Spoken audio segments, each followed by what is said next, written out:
Those living in the Duncan Plaza apartments are sharing concerns over eviction notices, which were reportedly sent to over 50 residents. 7 News investigative reporter Seth Marsicano brings us the stories of a few residents and his conversation with the property manager.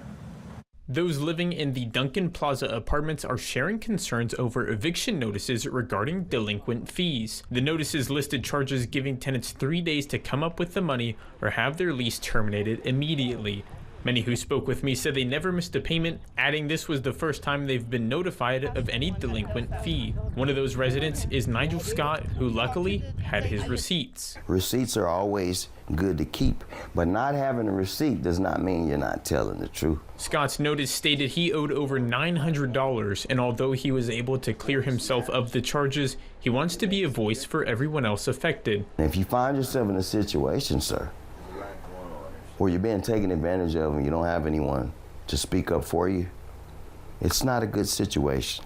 And these elderly and disabled people here, they don't deserve that. Anna Benton, whose mother lives in the complex, like Nigel, wants to be the voice for those that live there. I think just having the presence of somebody to back them up, they were able to voice these concerns without fear of retaliation from her that has happened before. The original notice has since been rescinded, clearing off the charges for cable and stating new ones will be distributed for those still late on rent.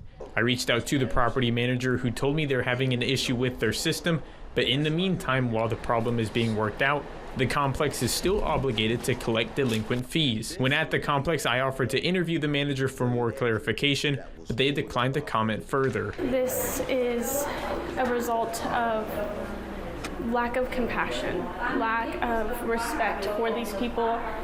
This is part of Duncan community's most vulnerable people, and I think they were trying to pull a blindfold over these people's eyes and thinking that they would get away with it. Benton says HUD has began an investigation. Meanwhile, your 7 News team is reaching out to HUD officials and will continue to track this story. Reporting for 7 News, I'm Seth Marsicano.